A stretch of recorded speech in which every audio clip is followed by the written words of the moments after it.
like a majority of the population have those like 9-to-5 jobs, those salaried positions. It's like they're not making like crazy amounts of money. And a lot of these people don't come from a lot of money, so they don't think they're able to make these types of investments, get these types of assets under their name, especially so early on. You bought your first property when you were 22. Yeah. I mean, I wouldn't say, so the first property that I did invest in, it wasn't a, I personally bought that singular property. It was more of a, how do I say this? It was like through an investment group. So they own their own, or they have like a real estate company, and they wanted to buy a property in Chicago, and they were looking for investors. So at that point, I was 22, my first job in the industry, and I got a fat bonus. I mean, like, taxes, took most of it, over half of it. But what I had left, I took 75% of that, and then I used that to invest into the property. So I think the lowest buy-in was 10,000, and I put in 15,000 on that property. It takes 5 years to vest. So with that property, what they did was they bought it, renovated it fully. I mean, it was at the height of the pandemic. So what type of property is it, by the way? It's a it's a multi-unit kind of apartment complex. It's got about 6 units. Where is it? Chicago? In Chicago, downtown Chicago, in Rogers Park, I believe. I don't remember too well, but and it was one of my friends that put me on that property, right? Because me and him, I just remember, when I first got into the industry and I was making decent money, and I was like, I'm making decent money, but taxes, most of it is a good chunk is going to taxes, and I'm not really like seeing like the rewards of it. Like, what am I doing wrong? So I started looking into different investment strategies myself, to stocks, real estate, and everything. So I kept talking to him about stocks and real estate, and then he was like, someone I know that I work under, he's putting together this investment group for this specific property. Do you want in on it? I was like, absolutely. Got it. Because I wasn't in a position to buy a property myself. I was nowhere near ready to be a landlord at the age of 22. So doing it with a friend that I trusted made it so much easier. I like lazy money is what I like to call it. I don't like to work too hard for my money. Right. Outside of my job, obviously, right? If I'm investing in a stock, like I like to do a lot of research and just kind of set it and forget about it. Passive. So that's why I felt like real estate was important for me, because it's kind of lazy money. So I put in the 15K, and he said that in about 5 years it will vest. You either pull out at that point with at least double what I put in, or you continue for as long as the group itself wanted to continue. And who makes that decision though, whether the property gets sold after 5 years, right? Because in the contract it was said that certain renovations would be done over the span of 5 years, right? And they are supposed to come to a conclusion whether they sell and everybody basically cashes out and moves forward, or if they keep it. So who makes that decision? So the property management group makes that decision. After 5 years, they're gonna look at the numbers again.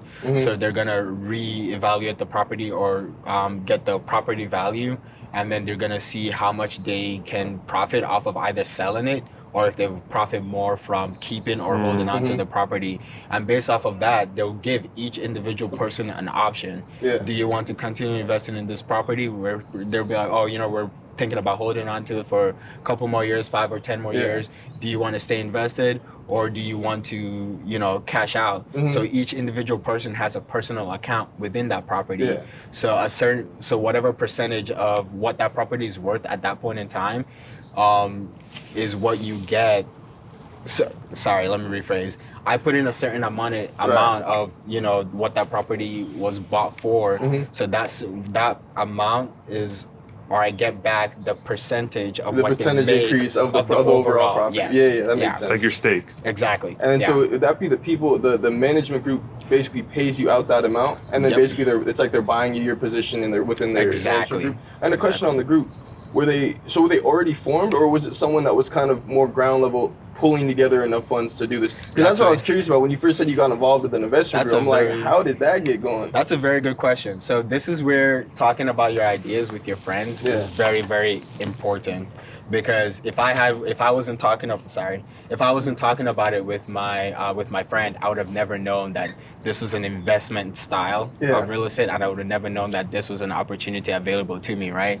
So it was his pastor at his church that was talking about it. You know, he started his own real estate group. Whoa. And he was working on it. Hey, bro. Right? Because you're a pastor. Who's not going to listen? You're like, yo. Right. But where are you getting his money from, though? I mean, no, 20 people piece them all together. So the pastor is also like a financial guru, like a financial advisor. He works in finance. Yeah. Right? So, you know, him being a pastor, that's just, you know, a part of his spiritual experience, right? Yeah. So it was because, so long story short, everybody that invested into the property were friends. Or friends of friends. Love it. So people that they knew and they trusted. And that's why it's very important to talk to your friends about your interest. Right. And especially, like, the easiest way to make money is to utilize your friends. And not use your friends. So that's why we got you here. Utilize, right.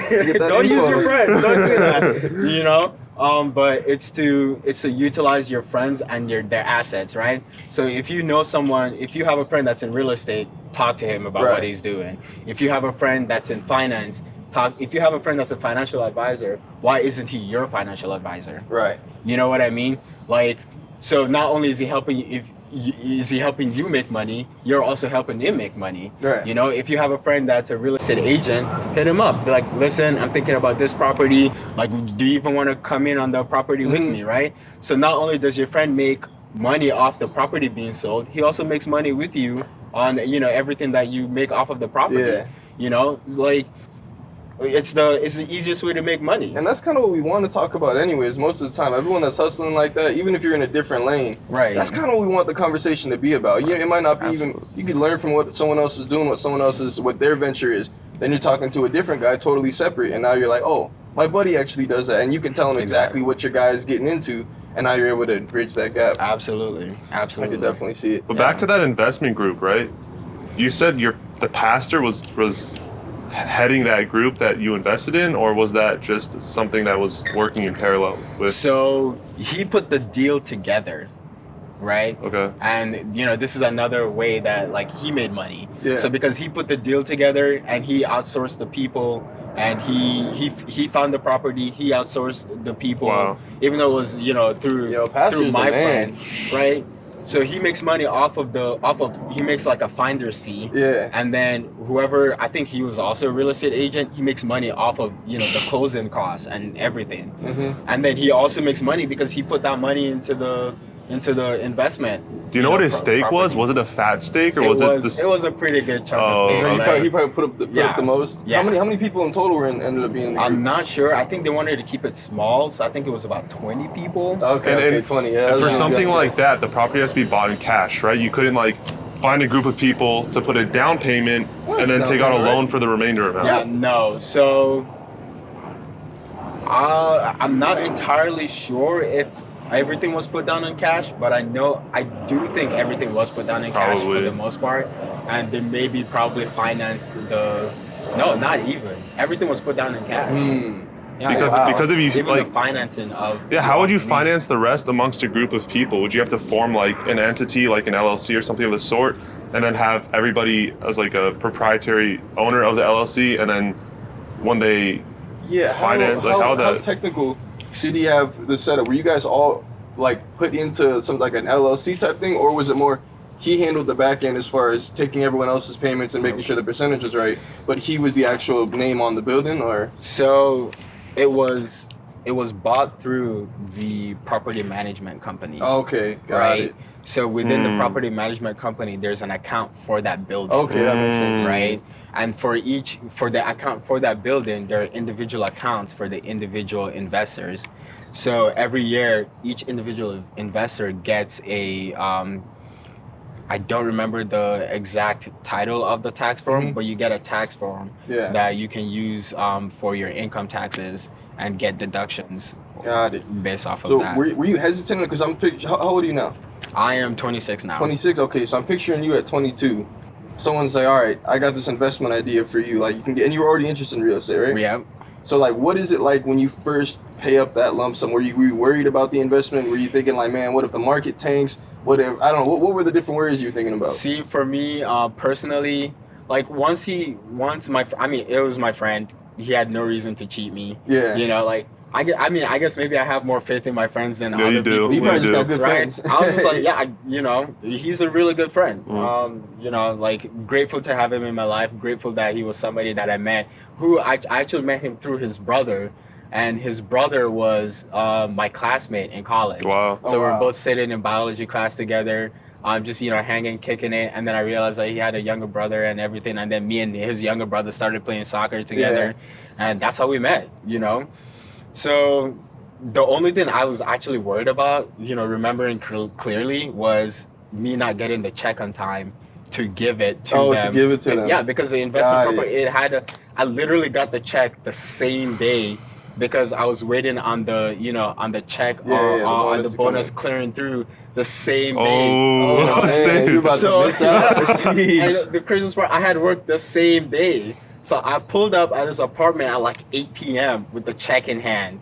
And then he gave me the contract. I signed the contract right then and there, gave him the check in hand, and that was it. Because I wanted to get in. I didn't want to miss out on the opportunity. Is there any monitoring on your end after that, or you just kind of put it in and never had to worry about it? Literally never had to worry about it. And it's